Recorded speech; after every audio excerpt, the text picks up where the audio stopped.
জীবনে কোনোদিন আমি পরাজিত হয় নাই। আমার মনে কষ্ট, শহীদ হওয়ার তামান্না নিয়ে সারাটা জীবন ভর সামনের কাতারে থাকতাম, কিন্তু কেন জীবনের শেষ মুহূর্তে আজকে আমাকে বিছানায় শুয়ে শুয়ে মরতে হচ্ছে? কেন আল্লাহ আমাকে শহীদ করলেন না? মনে দুঃখ নিয়ে কাঁদতেছে।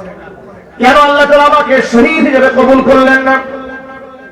স্ত্রী তাকে জবাব দিয়ে বললেন, আপনার নাম কি? বলে, আমার নাম খালিদ বিন ওয়ালিদ। নামের উপাধি কি? আমার নামের উপাধি হচ্ছে সাইফুল্লাহ। বলে, সাইফুল্লাহ মানে কি? বলে, সাইফুল্লাহ মানে হচ্ছে আল্লাহর তলোয়ার। উপাধি তো আল্লাহ আপনাকে দিয়েছেন। বলে, হ্যাঁ, আল্লাহ আমাকে উপাধি দিয়েছেন। এবার আপনি একটু চিন্তা করেন, আপনি যদি জিহাদের ময়দানে পরাজিত হয়ে যান কিংবা আপনি যদি শহীদ হয়ে যান, তাহলে তো আল্লাহ তলোয়ারটা ভেঙে ফেললো কাফেররা। আল্লাহ তলোয়ার ভেঙে ফেলতে পারে এমন শক্তি আসমানের নিচের জমিনে কারো নাই। এই জন্য আল্লাহ আপনার শাহাদাত মঞ্জুর না করে আল্লাহ পাক আপনাকে গাজীর মর্যাদা দান করেছে। মরতেই হবে যখন শহীদি মরণ দিও আমাকে, শাহাদাত জানি শুধুই জীবন, শাহাদাত জানি শুধুই জীবন, সে জীবন দিও আমাকে, মরতেই হবে যখন শহীদি মরণ দিও আমাকে, মরতেই হবে যখন শহীদি মরণ দিও আমাকে। কার বাণী? মহব্বতে বলুন, আল্লাহর বাণীর কি দাম আছে না নাই? কম না বেশি? এতটা বেশি যে পৃথিবীর কারো কালামের সাথে, কথার সাথে এর তুলনায় চলে না। ঠিক কিনা বলেন? আল্লাহ পাকের কালাম এমন একটা কালাম, এটাকে ওযু ছাড়া স্পর্শ করা যায় না, ধরা যায় না। পবিত্র হয়ে এটাকে স্পর্শ করতে হয়, এটার দিকে তাকিয়ে থাকলেও সওয়াব হয়। এটাকে মহব্বত করলে, কোরআনের মহব্বত মানুষকে জান্নাত পর্যন্ত পৌঁছে দেয়। এই যে ছেলেরা আজকে পুরস্কার পেয়েছে, কেউ 10 পারা হিফজ করেছে কম্পিটিশনে, কেউ 30 পারা কোরআন প্রতিযোগিতায় অংশগ্রহণ করেছে, তারা আজকে পুরস্কার গ্রহণ করেছে। একটা ছেলেকে দেখলাম অনেকগুলো পুরস্কার নিয়েছে, মাশাআল্লাহ। আমরা দোয়া করি তাকে আল্লাহ তাআলা মুফতি আব্দুল মালিক হাফিজাহুল্লাহর মতো বিদগ্ধ গবেষক আলেম বানায় দেন। আমিন। আর জোরে বলুন আমিন। আমিন। ভাইরা, কোরআন মাজিদ এটা একটা বিরাট সম্পদ, এটা অমূল্য রত্ন ভান্ডার, এটা বিরাট একটা খাজানা। কোরআন মাজিদ সম্পর্কে নবী করিম সাল্লাল্লাহু আলাইহি সাল্লাম বলেছেন, আল কুরআনু গিনান লা ফাকরা বা'দা ওয়ালা গিনান দুনা। কোরআন এমন একটা সম্পদ, এই সম্পদ অর্জিত হলে পৃথিবীতে তার কোনো দারিদ্রতা থাকে না। সুবহানাল্লাহ বলবেন। সুবহানাল্লাহ। আল কুরআনু গিনান লা ফাকরা বা'দা। কোরআন এমন একটা সম্পদ যা অর্জিত হলে ব্যক্তির কোনো দারিদ্রতা থাকে না। ওয়ালা দিনান দুনা, এটা এমনই সম্পদ, এটা বাদ দিয়ে কেউ ধনী হতে পারবে না। মানে পৃথিবীর সব আছে, ওর কাছে কোরআন নাই, সে গরিব। পৃথিবীর কিছুই নাই, তার কাছে কোরআন আছে, পৃথিবীর শ্রেষ্ঠ ধনী। এত দামি নিয়ামত। শুধুমাত্র কোরআনের কারণেই সাহাবায়ে কেরামের অনেকের মান মর্তবা কাশচুম্বী হয়েছে। একের উপর এক মর্যাদা আল্লাহ পাক তাকে বৃদ্ধি করে দিয়েছেন। হাজারো লাখো সাহাবীদের মধ্যে অন্ধ সাহাবী আব্দুল্লাহ ইবনে উম্মে মাকতুম রাদিয়াল্লাহু তাআলা আনহুর মর্যাদা আল্লাহ পাক এতটা বৃদ্ধি করেছেন, তার শানে সূরা আবাসার 16টা আয়াত আল্লাহ নাযিল করেছেন। সুবহানাল্লাহ। একমাত্র কোরআনকে মহব্বত করার কারণে। চিৎকার দিয়ে বলতে হবে সুবহানাল্লাহ। সুবহানাল্লাহ। উবাই ইবনে কাব রাদিয়াল্লাহু তাআলা আনহু বিখ্যাত সাহাবী, কাতিবে ওহী ছিলেন। স্বয়ং আল্লাহ তাআলা আল্লাহ রাসূলকে নির্দেশ প্রদান করেছেন, হুকুম করেছিলেন, উবাইকে আপনি সূরা বাইয়িনা তেলাওয়াত করে শোনান। উবাইকে যখন দেখে আল্লাহ রাসূল বললেন, হে উবাই, আল্লাহ আমাকে হুকুম করেছেন আমি তোমাকে যারা সূরা বায়িনা তেলাওয়াত করে শোনাই। উবাই ইবনে কাব আল্লাহর হাবিবকে অবাক বিস্ময়ে প্রশ্ন করলেন, আওয়া সাম্মানি ইয়া রাসূলুল্লাহ, হে আল্লাহর রাসূল আপনি যে বললেন আল্লাহ আপনাকে হুকুম করেছে আমাকে কোরআন শোনাবার জন্য, এটা কি আমার নাম কি আল্লাহ তাআলা মুখে উচ্চারণ করেছে নাকি? আওয়া সাম্মানি আমার নাম বলেছে? রাসূল বলে হ্যাঁ তোমার নাম ধরে বলেছে। আর চিৎকার দিয়ে বলে সুবহানাল্লাহ। কোরআন মানুষকে কোথা থেকে কোথায় উঠায় নিয়ে যায়। উবাই ইবনে কাবকে আল্লাহ তাআলা স্পেশাল এই মর্যাদা কেন দিলেন শোনেন। কোরআন যখন নাজিল হতো, কোরআনে কারীম লিখে যারা সংরক্ষণ করতেন তাদের মধ্যে উবাই ইবনে কাব অন্যতম ছিলেন। আল্লাহর নবীর ইন্তেকালের পরে রাসূলের জায়নামাজে দাঁড়িয়ে যিনি খতমে তারাবির নামাজের ইমামতি করেছেন সাহাবীদের মধ্যে ইনি হচ্ছেন ওই সাহাবী উবাই ইবনে কাব রাদিয়াল্লাহু তাআলা। সাহাবায়ে কেরাম তার পেছনে জামাত করে তারাবির নামাজ আদায় করেছেন। আল্লাহু আকবার বলেন। সম্মান কে বাড়িয়ে দিয়েছেন? আল্লাহ বাড়িয়ে। আচ্ছা বলেন তো প্রিয় ভাইরা, কমন প্রশ্ন, শহীদদের কি কিয়ামতে কোনো হিসাব হবে? এটা যদি বলতে হবে শহীদরা বিনা হিসেবে আল্লাহর জান্নাতে যাবে। আল্লাহর নবী একদিন বললেন শোনো,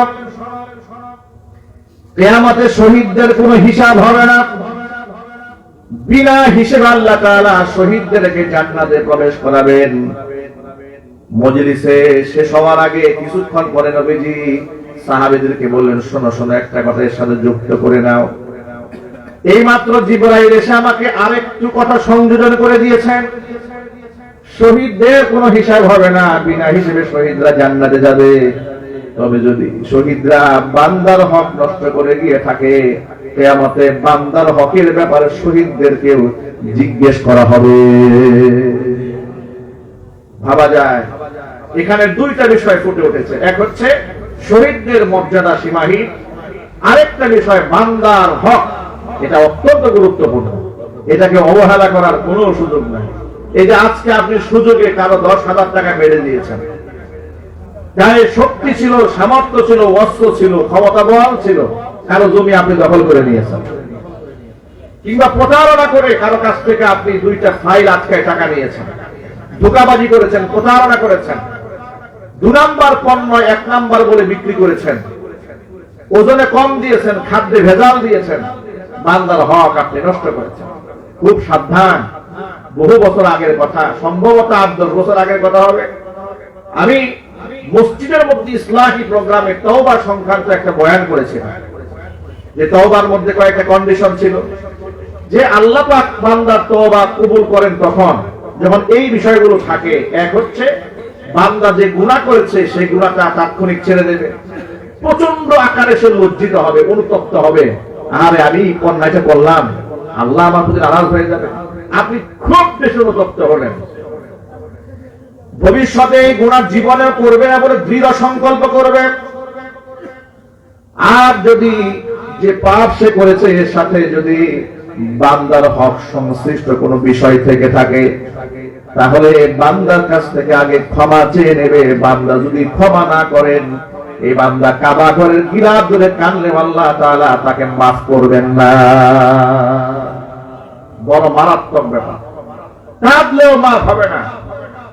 এই বয়ানটি করার পরে আপনাদের সিলেট অঞ্চল থেকে জনৈক কাঠের ব্যবসায়ী, ফার্নিচার ব্যবসায়ী আমাকে ফোন দিল, এবং যখন তিনি ফোনে কথা বলছিলেন তখন তিনি কান্না করছিলেন। আমাকে বলেন হুজুর, আমি একজন ফার্নিচার ব্যবসায়ী, আজকে আল্লাহ তাআলা আমাকে কোটিপতি বানিয়েছেন, কিন্তু এক সময় কোটিপতি আমি ছিলাম না। আপনার তওবা সংক্রান্ত বয়ান শুনলাম, আপনি যে বললেন মানুষের হক নষ্ট করলে তাদের কাছ থেকে মাপ চেয়ে নিতে হবে, তা আমার উপায়টা হবে কি? আমি তো অনেক সময় মেহগুনি কাঠ দিয়া বার্নিশ করে তাকে আমি সেগুন বানায় বিক্রি করছি। কি এরকম ব্যবসায়ী নাই দেশে? আরো যদি বলেন, আমি তো কাজ করে ফেলছি, আকাম তো ঘটাই ফেলছি, মেহগুনি কাঠকে রং করে সেগুন বলেছি। এরপরে কাঠের মধ্যে পল ছিল, আমি সেটাকে সারি কাঠ বলে বিক্রি করে চালিয়ে দিয়েছি, কাস্টমার ধরতে পারে নাই। আমি তো এটা করেছি, কিন্তু এখন আমার উপায়টা হবে, আমি কি করব? ভাইরা খুব সাবধান বান্দার হকের ব্যাপারে, মনে রাখবেন বান্দা নিজে থেকে যদি তার হক ছেড়ে না দেয়, যদি আপনাকে মাফ না করে, তাহলে আপনাকে আল্লাহ মাফ করবে না। আপনারা শুনেন নাই, আল গীবাতু আসাদ্দু মিনাজ জিনা, জিনা করার চাইতে গীবত ভয়াবহ অন্যায়। এখন ব্যাখ্যা হলো, জিনাকারকে তো মানুষ খুব ঘৃণা করে, ব্যভিচার যে করে তাকে কেউ পছন্দ করে না, কোনো মূল্যায়ন নেই, কথা বলতে হবে ঠিক কিনা। কিন্তু গীবত শেখায়, অন্যের সমালোচনা করে, তাকে তো কেউ খারাপ বলে না। কিন্তু রাসূল তো বলে এর থেকে জঘন্য। আল্লাহ নবী যিনি ব্যাখ্যা করে বলেছেন, ব্যাখ্যাটা কি? গীবত জিনার চেয়ে মারাত্মক হওয়ার ব্যাখ্যা হলো, প্রথমত জিনাকে মানুষ বড় ধরনের গুনাহ মনে করে, তওবা করে, যার দরুন তার জন্য তওবার রাস্তা খোলা থাকে, মাফ পাওয়ার সম্ভাবনা থাকে। এই জন্য এক দৃষ্টিকোণ থেকে জিনার চাইতে গুনাহটা একটু হালকা হয়ে যায় গীবতের চেয়ে, এক নাম্বার।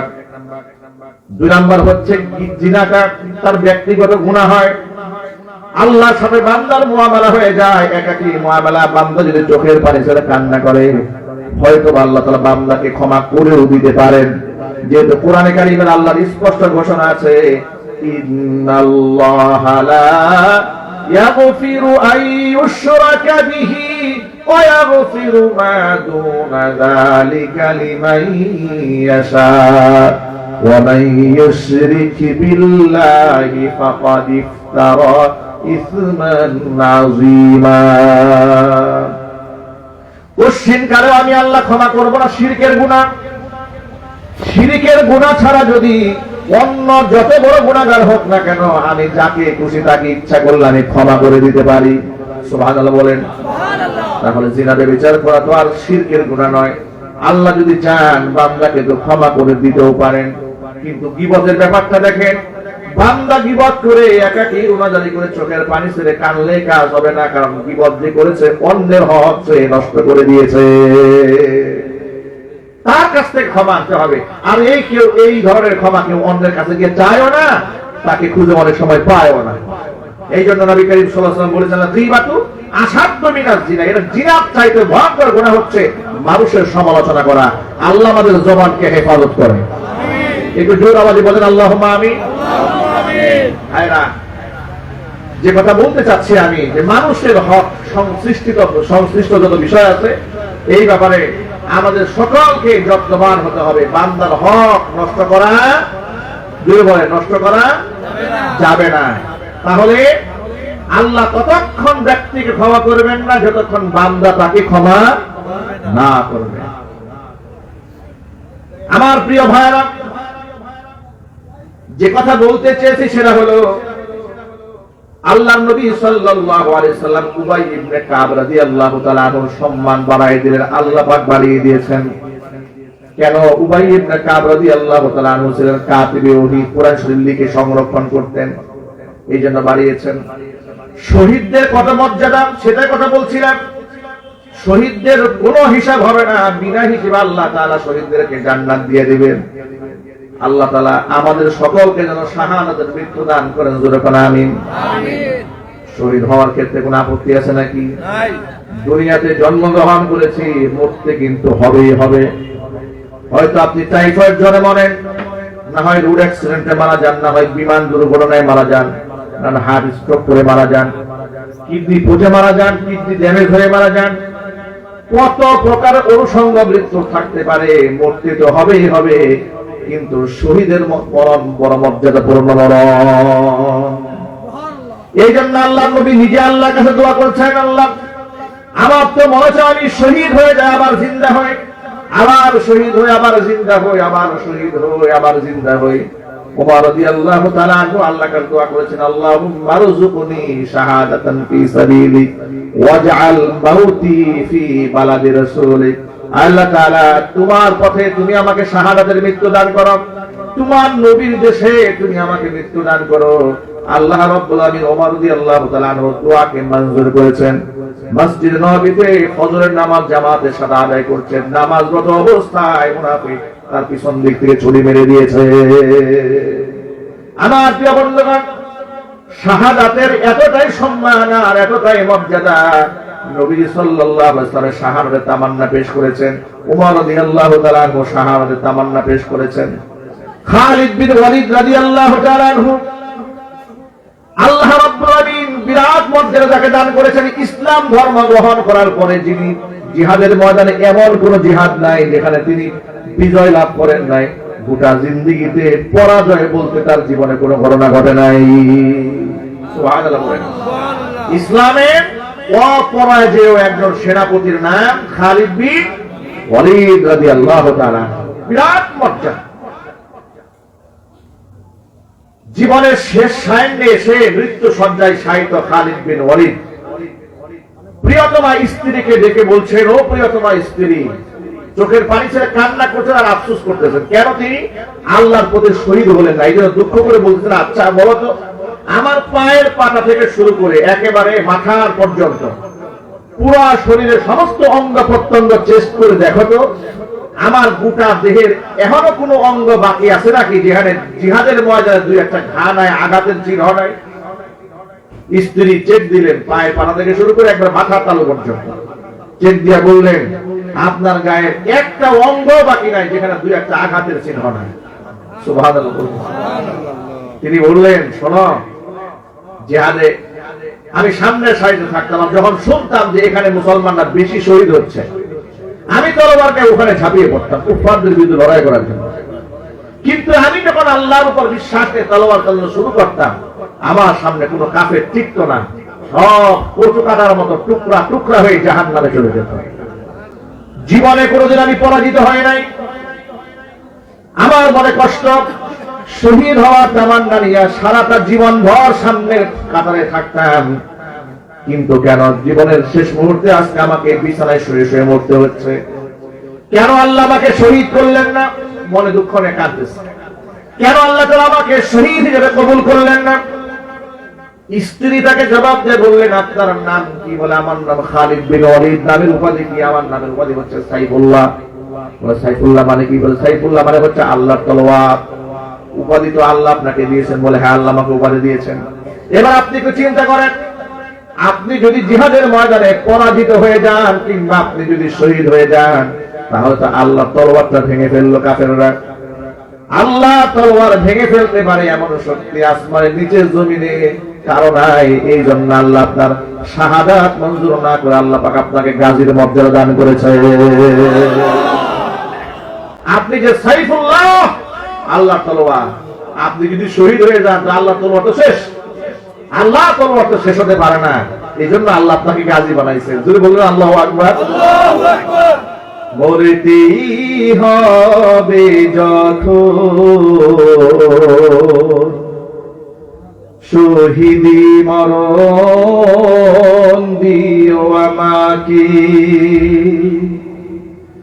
মরতেই হবে যখন শহীদি মরণ দিও আমাকে। শাহাদাত জানি শুধুই জীবন, শাহাদাত জানি শুধুই জীবন, সে জীবন দিও আমাকে, মরতেই হবে যখন শহীদি মরণ দিও আমাকে, মরতেই হবে যখন শহীদি মরণ দিও আমাকে। মরণের সুখ আমি পাব জানি শাহাদাতে, হিসেব দিকে সতে কান আছে জানি শাহাদাতে। মরণের সুখ আমি পাব জানি শাহাদাতে, হিসেব নিকেশতে প্রাণ আছে জানি শাহাদাতে। তাই মিনতি তোমার কাছে হাজার শাহাদাত দিও আমাকে, মরতেই হবে যখন, শহীদি মরণ দিও আমাকে, মরতেই হবে যখন,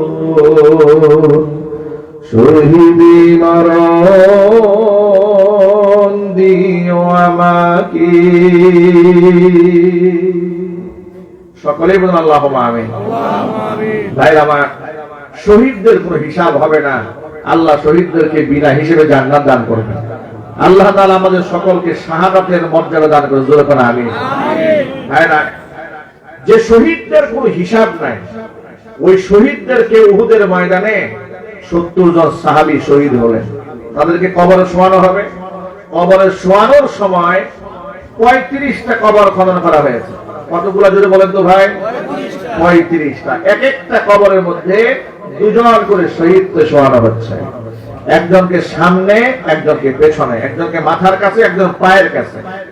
এখন এই যে এক কবরে 2 জন করে ঢুকানো হচ্ছে, কাকে সামনে শোয়াবেন আর কাকে পেছনে শোয়াবেন? এই 2 শহীদদের মধ্যে কাকে সামনে রাখবেন, কাকে পেছনে রাখবেন? রাসূল সাল্লাল্লাহু আলাইহি ওয়াসাল্লাম সাহাবীদের কাছ থেকে জিজ্ঞেস করেছিল, সাহাবীরা বলো তো, এই 2 জনের মধ্যে তুলনামূলক ভাবে কোরআন শরীফ বেশি ভালো কে জানে? সুবহানাল্লাহ বলবেন না? আন্দাজ করতে পেরেছেন কথার ওজনটা কত গভীর? যে শহীদদের কোনো হিসাব নাই, বিনা হিসেবে জান্নাতে যাবে।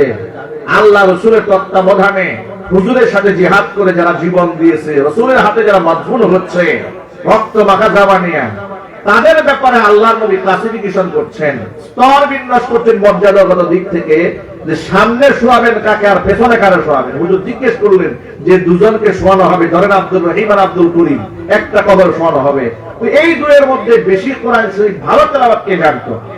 সাহাবায়ে কেরাম পরামর্শ করে সাক্ষী দিচ্ছিলেন, হ্যাঁ এই 2 জনের মধ্যে আব্দুর রহিম একটু ভালো জানতো, কিংবা আব্দুল করিম বেশি ভালো জানতো। যার ব্যাপারে সাহাবায়ে কেরামের সাক্ষ্য বেশি আসতেছে, উনি কোরআন ভালো জানতেন, নবীজি তাকে মাথার কাছে স্থান দিয়েছেন শোয়ার জন্য। কোরআন মর্যাদার প্রতীক, এটা সম্মানের প্রতীক, এটাকে কোনদিন হালকা মনে করবেন না, এটা বিরাট সম্পদ। শুধুমাত্র এখানে সম্মান দেওয়া হয়েছে তা নয়, মর্যাদার প্রতীক এই কোরআন কিয়ামতের ময়দানে ব্যক্তিকে কতটা সম্মানের অধিকারী বানায় দেবেন। ইকালু লিসাহিবিল কুরআনি ইকরা ওয়ারতাকি ওয়ারাত্তিল কামা কুনতা তুরাত্তিলু ফিদ দুনিয়া ফাইন্না মানজিলাকা ইনদা আখিরি আয়াতিন তাকরাউহা আও কামা ক্বালা আলাইহিস সালাতু ওয়াসসালাম। কোরআনের ধারক বাহককে কিয়ামতে বলা হবে, ইকরা, তুমি পড়তে থাকো, ওয়ারতাকি, উপরের দিকে উঠতে থাকো, ওয়ারাত্তিল কামা কুনতা তুরাত্তিলু ফিদ দুনিয়া, থেমে থেমে আদরের সাথে তারতিলের সাথে যেভাবে কোরআন শরীফ পড়তে তুমি আজকে সেইভাবে কোরআন পড়ো। পড়তে পড়তে ফাইন্না মানজিলাকা ইনদা আখিরি আয়াতিন তাকরাউহা, যেখানে তোমার আয়াত পড়া শেষ হবে, এত স্তর বিশিষ্ট জান্নাতের মালিক তুমি হয়ে যাবে। আর যদি বলেন সুবহানাল্লাহ। কোরআন কিসের প্রতীক? মর্যাদার প্রতীক। কিসের প্রতীক যদি বলেন তো ভাই? সম্মানের প্রতীক। কোরআন এমন সম্পদ যার অর্জিত হয় তার দাম আল্লাহ বাড়ায় দেন। আমি ছোটবেলায় 11 বছর বয়সে কোরআন মুখস্থ করেছি, আলহামদুলিল্লাহ। যখন কোরআন মুখস্থ করেছি তখন কোরআনের মর্তবা বুঝতাম না। বাপ মা দিয়েছে, পড়েছি। 30 পারা কোরআন সূরা ফাতিহা থেকে নাস পর্যন্ত এক দ্বারাই শোনায়ও দিয়েছে, আলহামদুলিল্লাহ বলেন। এটা আমার জীবনের একটি ঐতিহাসিক ঘটনা। 2001 সালে ঢাকা দক্ষিণ মুগদাপাড়া দারুল উলুম মাদ্রাসাতে উস্তাদ হাফেজ কারি মাওলানা মুফতি দেলওয়ার হোসেনের তত্ত্বাবধানে সূরা ফাতিহা থেকে সূরা নাস পর্যন্ত এক দ্বারায় বলতে মাগরিবের পর থেকে শুরু করেছি। জরুরতার শুধু পেশাবের প্রয়োজন হয়েছে, রাতের বেলায় গিয়েছি, ইশারা নামাজ হয়েছে, আবার তেলাওয়াত শুরু করেছি। 7 জন হাফেজ সাহেব বসে বসে সারা রাত ভরে তারা তেলাওয়াত শুনেছে, আমি সারা রাত দাঁড়িয়ে দাঁড়িয়ে শোনাইছি মুখস্থ। 2001 সালে। মর্ম বুঝি না, খালি মুখস্থ করেছি। এই বয়সে এসে এখন মনে হয় যে এটা কি করে সম্ভব, এটা অলৌকিক ঘটনা। এখন তো আমি এক পা পড়তে আমার দম বের হয়ে যায়, কিভাবে সম্ভব এটা? এটা হচ্ছে আল্লাহ পাকের আয়াত, ওয়ালাকাদ ইয়াসসারনাল কুরআনা লিযিকরি ফাহাল মিন মুদ্দাকির। আল্লাহ তাআলা মানুষের জন্য কোরআন মুখস্থ করা এবং বোঝা দুটোই সহজ বানিয়ে দিচ্ছেন। এই নিয়ামতকে হাতছাড়া করবেন না। সবাই পাকা নিয়ত করে ফেলেন, সন্তানকে doctor, engineer, lawyer, barrister, professor, বুদ্ধিজীবী, রাজনীতিবিদ যা কিছু বানান, আগে ফাউন্ডেশনটা আল্লাহর কোরআন দিয়ে দিবেন। ইনশাআল্লাহ বলেন না ভাই? ইনশাআল্লাহ। ভাই আমরা মুসলমান, কোরআন ছাড়া মুক্তির কোনো পথ আমাদের আছে? নাই। আরো যদি বলেন আছে? নাই। আপনি যদি কোরআন ছাড়া সন্তানকে শিক্ষিত বানাতে চান, শিক্ষিত হবে, আদর্শবান ব্যক্তি হবে না। আপনি এখন তো শিক্ষিত মহল, আপনাদের নলেজ আইকিউ অনেক পরিষ্কার, আলহামদুলিল্লাহ। আপনাদের স্মৃতিশক্তি, প্রখরতা আল্লাহ পাক আরো বাড়ায় দেন। উত্তরবঙ্গের বেলা শেষে একটা বৃদ্ধাশ্রম আছে। বেলা শেষে বৃদ্ধাশ্রমের যিনি পরিচালক, মালিক, যিনি চেয়ারম্যান, যিনি একজন ভদ্র মহিলা, তিনি বাংলা ভিশন টেলিভিশনে একটি সাক্ষাৎকার প্রচার করেছেন, ইন্টারভিউ দিয়েছেন। উনি তার গল্পটা আমি শুনেছি। উনি বললেন এক ভদ্র মহিলার সাথে তার সম্পর্ক হয়েছিল বৃদ্ধাশ্রম করার আগের কথা, যে তিনি মহিলার সাথে তার মৌখিক সম্পর্ক মোহাম্মত করে থাকতেন। প্রায় দিন দেখা সাক্ষাৎ হয়, এইভাবে বেশ কয়েকদিন চলেছে। হঠাৎ করে দেখা সাক্ষাৎ হচ্ছে না, এই জন্য খোঁজখবর নিয়ে তার বাড়িতে গিয়েছে। বাড়ি গিয়ে দেখেন ভেতর থেকে দরজা বন্ধ করা, বাহির থেকে কোন লোক নাই, আওয়াজ নাই, ডাক দিচ্ছেন শুনতে পাচ্ছেন না। থানায় নক দিয়েছেন, পুলিশ এসছে, প্রশাসনের নেতৃত্বে দরজা ভেঙে ঢুকেছেন। গিয়ে দেখেন ভদ্র মহিলা, বয়স্ক, একদম পেশাব পায়খানা করে বিছানা নষ্ট করে ফেলেছেন। তিনি তাকে পরিষ্কার পরিচ্ছন্ন করে ঢাকা মেডিকেল কলেজ হাসপাতালে ভর্তি করেছে, ট্রিটমেন্ট দিয়েছে। সন্তানদের খবর নিয়েছে, সন্তানরা বিদেশের 2 ছেলে ডাক্তার, বিদেশে সিটিজেনশিপ নিয়ে থাকে। সন্তানদের খবর দিয়েছে, জীবনের শেষ মুহূর্তে মাকে তারা একটু দেখতে এসছে। সেই ইতিহাস অনেক লম্বা। উনি বললেন সন্তানেরা আসার সময় মায়ের জন্য কি নিয়ে আসছে জানেন? স্টাম্প আর দলিল নিয়ে আসছেন, মায়ের কাছ থেকে টিপসই নেওয়ার জন্য। আল্লাহু রাব্বিল কাবা, কাবার রবের কসম, এটা হচ্ছে এই নিষ্ঠুর পৃথিবীর বাস্তব নমুনা। মা গররাকা বিরাব্বিকাল কারীম, কোন জিনিস তোমার রব থেকে তোমাকে গাফিল করে দিয়েছে? ওমাল হায়াতুদ দুনিয়া ইল্লা মাতাউল গুরুর। আল্লাহ কোরআনে বলেছেন পৃথিবীর জীবন হচ্ছে প্রবঞ্চনাময়, ধোঁকার জিন্দেগি। কার জন্য আপনি চোখের পানি ফেলছেন? কার জন্য কান্না করছেন? কার জন্য সুদের মধ্যে হাত দিয়েছেন? কার জন্য ঘুষে হাত দিয়েছেন? কার জন্য অন্যের জমি দখল করেছেন? কার জন্য হাজার হাজার কোটি টাকা দুর্নীতি করে দেশ থেকে বিদেশে পাচার করেছেন? কার জন্য মানুষের হক নষ্ট করেছেন? এই সন্তানের জন্য। দেখুন সন্তানের বাস্তবতা। ডাক্তার ছেলেরা 2 জন বিদেশ থেকে এসেছে। এসে উনি বললেন প্রথম কাজ হচ্ছে মা মৃত্যু শয্যায় শায়িত, কথা বলতে পারে না, অর্ধ অঙ্গ প্যারালাইজ হয়ে গেছে, পক্ষাঘাত হয়ে গেছে। তার হাত থেকে টিপসই নিয়ে নিচ্ছে দলিলের বিভিন্ন পাতায়।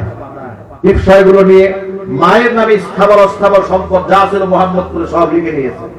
নেওয়ার পরে এই ডাক্তার সন্তান দ্বয় বলছে যে মহিলা তার চিকিৎসা করছে তাকে, যে আপনি আমার মাকে নিজের মায়ের মতো একটু দেখবেন, যেটা আমরা বিদেশ থাকি, বিদেশ থেকে যা খরচাদি লাগে সব আমরা পাঠাই দেব। এই কথা বলে ছেলেদের বিদেশে পাড়ি জমিয়েছে। বিদেশে যাওয়ার পরে এই ভদ্র মহিলা কথা বলে কান্না করে দিয়েছে, যে আমি ঠিকই তাকে নিজের মায়ের মতো আগলায় ধরে রেখেছি, কিন্তু আশ্চর্যের ব্যাপার, নিজের গর্ভধারণের মায়ের কথা সেই সন্তান দ্বয় একটিবারের জন্য ফোন দিয়ে জিজ্ঞেস করলো না আমার মা বেঁচে আছেন না মরে গেছে। এই হচ্ছে দুনিয়া। এই দুনিয়ার পেছনে আমরা ঘুরে বেড়াচ্ছি। এই জন্য আপনাদেরকে বলি, বিবেক থাকতে বিবেককে কাজে লাগান, সন্তানদেরকে দ্বীন শেখান, জাহান্নামের ভয় ঢোকান, আলামে বারজাখ সম্পর্কে অবগত করেন, আল্লাহ চেনান, কিবলা চেনান, মসজিদ চেনান, মাদ্রাসা চেনান। ফায়দা হবে, জীবন আলোকিত হবে। ঠিক কিনা বলেন? আমার প্রিয় ভাই, এই জন্য সকলেই নিয়ত করে ফেলেন অন্তত পক্ষে আমার ঘরে আমার পরিবারের সদস্যদের মধ্যে একজন হাফেজ থাকতেই হবে, একজন আলেম বানাবার চেষ্টা আমি করে যাব। চেষ্টাটা আমি করতে পারি, কবুল করার মালিককে। রাজি আছেন? কারা কারা হাত দেখে ইনশাআল্লাহ। আল্লাহ যেন কবুল করেন, জোরে বলেন আমিন। আর জোরে বলেন আল্লাহুম্মা আমিন। নিয়ত করে ফেলেন, নিয়ত করেন যে আমার সন্তান আমার জানাজা নামাজের ইমাম হবে ইনশাআল্লাহ। বলেন ইনশাআল্লাহ। আমার প্রিয় বন্ধুগণ, কোরআন মর্যাদার প্রতি কিয়ামতে সাহেবে কোরআনকে যদি এত সম্মান দেওয়া হয়, এবার কোরআনে হাফেজের বাবা মাকে কি সম্মান দেওয়া হবে শোনেন। নবীজি সাল্লাল্লাহু আলাইহি ওয়াসাল্লাম বলেছেন, মান ক্বারাআল কুরআনা ওয়া আমিলা বি উলবিসা ওয়ালিদাহু তাজা ইয়াউমাল কিয়ামা দাউহু আহসানু মিন দাউইশ শামসি। কোরআনে কারিমের তিলাওয়াতকারী, তার উপর আমলকারী ব্যক্তির পিতা এবং মাতার মাথার মধ্যে আল্লাহ তাআলা নূরের মুকুট পরায় দেবেন, যে মুকুটের আলো পৃথিবীর সূর্যের আলোকে হার মানায় দেবে। সুবহানাল্লাহ বলেন। শুধু মুকুট পরায় ক্ষান্ত হবেন না, আরো মর্যাদা দেওয়া হবে। তাদেরকে বেহেশতি গাউন পরানো হবে, পোশাক পরানো হবে।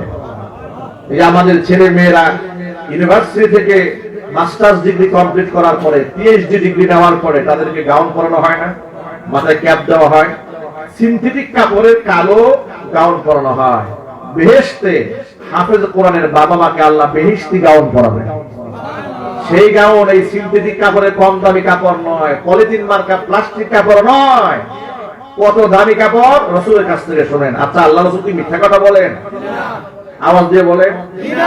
আল্লাহর হাবিব বলেন, ওয়ায়ুকসাহুল্লাতাইন লা তাকুমু লাহুমাদ দুনিয়া। এমন দুটো গাউন, এমন দুটো জামা পরানো হবে, পৃথিবী বিক্রি করলেও জামার মূল্য দেওয়া সম্ভব হবে না। দুনিয়া বিক্রি করলে দুটো জামার মূল্য হবে না, এত দামি জামা পরানো হবে। এ জামা গায়ের মধ্যে পরে অবাক বিস্ময়ে তারা নিজেরা আল্লাহকে জানতে চাবে। আল্লাহ বিমা কাছাই জানা, আল্লাহ এমন কোন আমল করলাম এত দামের পোশাক আমাদের গায়ে উঠিয়ে দিয়েছে।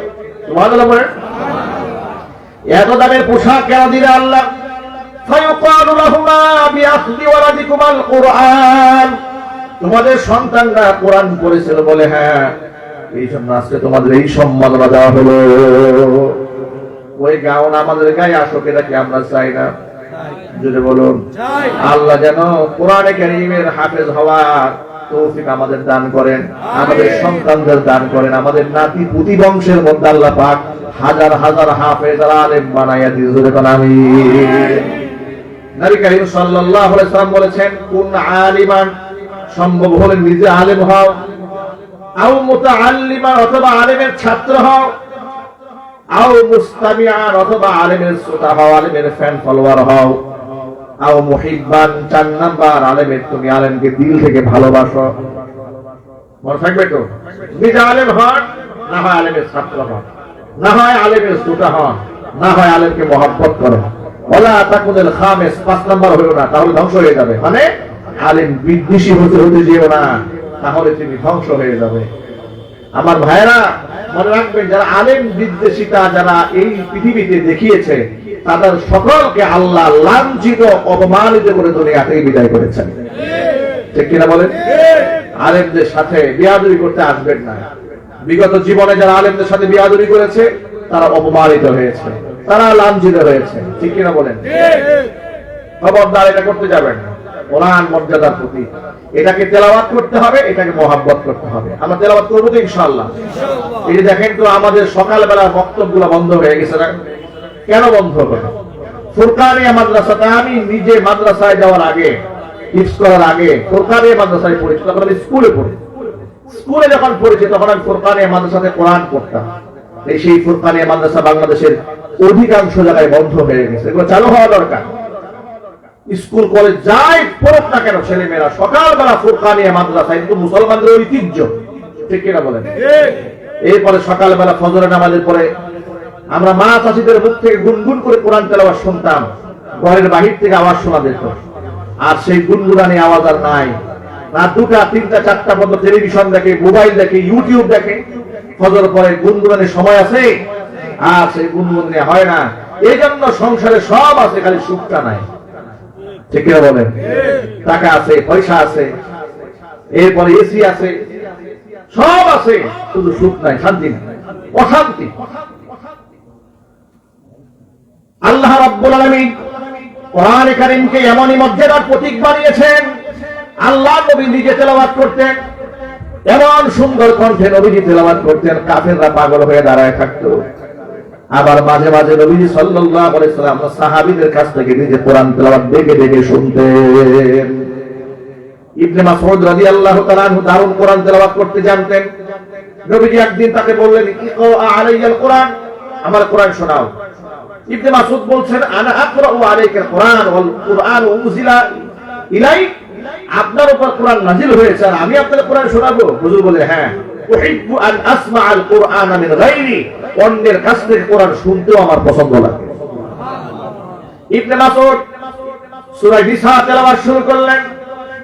4 নম্বর পারার হিফজ কোরআন মাজিদের 16 নম্বর পৃষ্ঠার একেবারে শুরু থেকে তেলাওয়াত শুরু হয়ে গেল। একের পর এক আয়াত তেলাওয়াত করে যাচ্ছিলেন। তেলাওয়াত করতে করতে করতে করতে এক পর্যায়ে আমি আমার খুতবার মধ্যে যে আয়াতখানা তেলাওয়াত করেছি সূরা নিসার 41 নম্বর আয়াত তিনি তেলাওয়াত করলেন, ফাকাইফা ইযা জিনা মিন কুল্লি উম্মাতিন বিশাহিদিন ওয়া জিনা বিকা আলা হাউলাই শাহীদা। কি অবস্থা হবে সেদিন নবীজি, যেদিন আমি প্রত্যেকটা উম্মতের ভিতর থেকে একজন করে সাক্ষী দাঁড় করাবো আর আপনাকে আমি সাক্ষী রূপে দাঁড় করাবো, এদের বিরুদ্ধে সেদিন কি অবস্থা হবে। আল্লাহ নবী আয়াত তেলাওয়াত শোনা মাত্র হযরতে আব্দুল্লাহ ইবনে মাসউদ রাদিয়াল্লাহু তাআলা আনহু তেলাওয়াত থামিয়ে দিতে বললেন। ইবনে মাসউদ বলেন, তেলাওয়াত থামালাম, নবীজির চেহারার দিকে তাকিয়ে দেখি দু চোখের পানি বেয়ে বেয়ে দাড়ি মোবারক ভিজে ভিজে বুকের মধ্যে পড়তেছে। নবীজি খুব কান্না করলেন আয়াতটা শোনার পরে। কেন কান্না করলেন? নবী হয়তো মনে মনে ভেবেছেন যে উম্মতের পক্ষে কথা বলার জন্য আমি সারাটা জীবন কাফেরদের কাছে লাঞ্ছিত হয়েছি, যে উম্মতের মুক্তির জন্য চোখের পানি ঝরিয়েছি, না খেয়ে থেকেছি, হিজরত করেছি, কিয়ামতের ময়দানে আমার সেই উম্মতের বিরুদ্ধে আমি কেমনে সাক্ষী দেব। আপনাদেরকে ছোট্ট একটা মূলনীতি বলে দেই, আল্লাহ নবী যেমন শাফিউল মুসলিমিন, উম্মতের পক্ষে যেমন আল্লাহর হাবিব সুপারিশ করবেন, বেশ কিছু উম্মতের বিরুদ্ধে আল্লাহ নবী সাক্ষ্য দিবেন। এটা কোরআনে লেখা আছে না নাই? সাবধান, আল্লাহর হাবিব আমাদের বিপক্ষে যাক, এটা কি আমরা চাই? কপালে এমন আগুন লাগবে, আগুন কেউ নিভাতে পারবে না। মনে রাখবেন, কিছু শ্রেণীর মানুষ থেকে স্বয়ং আল্লাহর নবী মুখ ফেরাই নেবেন, কিছু শ্রেণীর মানুষ থেকে স্বয়ং আল্লাহ মুখ ফিরাই নেবেন। নাউযুবিল্লাহি মিন যালিক। আচ্ছা, আপনাকে বোঝাবার জন্য বলি, মামলা যদি হয় ম্যাজিস্ট্রেট কোর্টে, আপনি সেখানে জামিন পান নাই, জজ কোর্টে গেলেন, জজ কোর্টে জামিন হয় নাই, আপনি হাইকোর্টে গেলেন, হাইকোর্টে হয় নাই, সুপ্রিম কোর্টে গেলেন, এরপর আপনি যাবেন কই? যাওয়ার জায়গা আছে? যাওয়ার জায়গা নাই। যখন দেখলেন আলেমের সুপারিশ কাজ হয় নাই, রাসূল পাক সাল্লাল্লাহু আলাইহি ওয়াসাল্লামের সুপারিশ নিয়েছেন, হুজুর পাক সাল্লাল্লাহু আলাইহি ওয়াসাল্লামের শুধু শাফাআত না, আল্লাহর রহমতে নবীর সুপারিশে আপনার মুক্তির ফয়সালা হয়ে গেল, কিন্তু আল্লাহ মুখ ফিরাই নিলেন, রাসূলুল্লাহ মুখ ফিরাই নিলেন, আপনি যাবেন কার কাছে? দয়াল বাবার কাছে? কথা বুঝলেন নাই? যাবেন কার কাছে? মুক্তির কোনো পথ আছে? এই কথা মনে রাখবেন। দুই শ্রেণী পেশার মানুষ থেকে আল্লাহ নবী মুখ ফিরাই নেবেন, এক শ্রেণীর পক্ষ থেকে, আরেক শ্রেণী থেকে স্বয়ং আল্লাহ মুখ ফিরাই নেবেন। আল্লাহর নবী মুখ ফিরাই নেবেন বেদাতীদের কাছ থেকে, যারা ধর্মের নামে অধর্মের কাজ করেছে দুনিয়াতে, আল্লাহর নবী তাদের কাছ থেকে মুখ ফিরাই নেবেন, তাদেরকে হাউজে কাউসার পান করাবেন না। এক। 2 নম্বর, স্বয়ং আল্লাহ মুখ ফিরাই নেবেন যারা আল্লাহর কোরআন থেকে মুখ ফিরিয়ে নিয়েছে। সূরা তাহার শেষ দিকে আল্লাহ বলেছেন, وَمَنْ أَعْرَضَ عَنْ ذِكْرِي فَإِنَّ لَهُ مَعِيشَةً ضَنكًا وَنَحْشُرُهُ يَوْمَ الْقِيَامَةِ أَعْمَى قَالَ رَبِّ لِمَ حَشَرْتَنِي أَعْمَى وَقَدْ كُنْتُ بَصِيرًا قَالَ كَذَلِكَ أتتك آياتنا فنسيتها وكذلك اليوم تنسى। আল্লাহ পাক বলেন, মান আ'রাদা আন যিকরি, আমার কোরআন থেকে যারা মুখ ফিরিয়ে নিয়েছে, ফাইন্না লাহু মাঈশাতান দানকা, তাদের জীবনটা আমি আল্লাহ সংকীর্ণ বানায় দেব।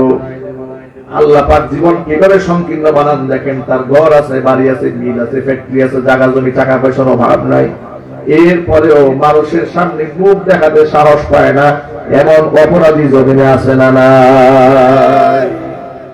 স্বৈরাচারের দিকে তাকায় দেখেন তো কি নাই ওদের। ওরা হাজার হাজার কোটি টাকা না, লক্ষ লক্ষ কোটি টাকা বিদেশে নিয়েছে, এত কিছু করলো, ইউরোপ আমেরিকাতে সেকেন্ড হোম বানালো, বাড়ি ঘর বাড়িয়েছে, সে দেশের ভিসা পাওয়া যাচ্ছে না, ইংল্যান্ডের ভিসা হচ্ছে না, আরব আমিরাতের ভিসা হচ্ছে না, কেউ নিতে চায় না। গোটা দুনিয়া প্রশস্ত থাকার পর আল্লাহ পাক সংকীর্ণ বানিয়ে দিয়েছে। কথা বলতে হবে, ঠিক কিনা বলেন? খবরদার, আল্লাহ কোরআন থেকে মুখ ফেরাবেন না, আলেম থেকে মুখ ফেরাবেন না, আল্লাহ রসুলের সুন্নাহ থেকে মুখ ফেরাবেন না, আল্লাহ জীবন কিন্তু সংকীর্ণ বানাই দেবে।